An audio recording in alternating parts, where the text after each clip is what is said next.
What's up, everyone? Aaron Schatz here, Editor-in-Chief of ASE Publishing, and I know it's been a really long time since we actually did an unboxing or a review, but that's changing right now because I've got a whole load of stuff to actually unbox and review, and they have to be done, so there you go. This time, we're actually doing an unboxing. It's the HyperX double shot PBT Keycaps. They're called pudding caps. I don't know why they're called pudding. Can somebody actually explain that to me? Leave a comment. Why are these things called pudding? Like, I'm sure there's a reason why, I just don't understand why. But that's it. This is an unboxing, right? Here's the box. They're basically keycaps that go on the HyperX keyboards, or technically anything that has MX style switches. Let's see what's in this box. Box. Knife. Unsheath. Be very careful. See, how am I going to break into this thing? Let's take this out here. Boom. Just like that. Here. Okay, good. Now we're going to replace the knife right in the sheath right there. Open this up. Ooh. It's exactly what you would expect. There's some literature saying here's all the keys that it gives you. And then here's all the keys. And then a keycap puller. It's literally, I mean, what do you expect this was going to be? It's literally just new keycaps for your existing keyboard.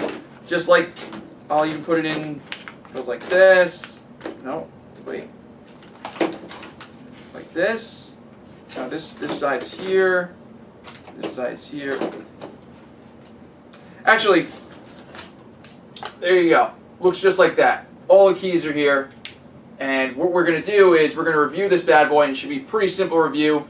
They're either going to work or they're not, and they're going to look good or they're not. And we'll get back to you in a few weeks. Otherwise, that's basically it for this unboxing. So what's special about these keys, by the way? The difference is, obviously, they're white.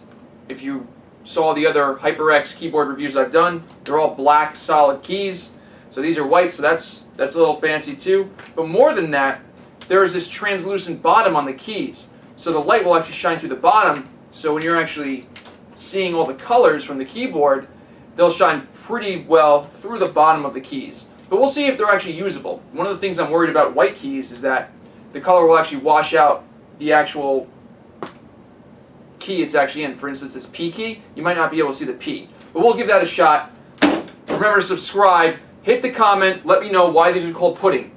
Why are these called pudding keys? Don't understand why. I'm sure there's a very simple reason, or not. Just let me know. Remember to hit that subscribe button below. You'll be informed of all this stuff as we post them. We only post videos these days. If you want to see the text reviews, you can go to aselabs.com. We'll have our text reviews there as well. They're just summaries of the actual review. And that's basically it. Thanks for watching, everybody. We'll see you in the next one.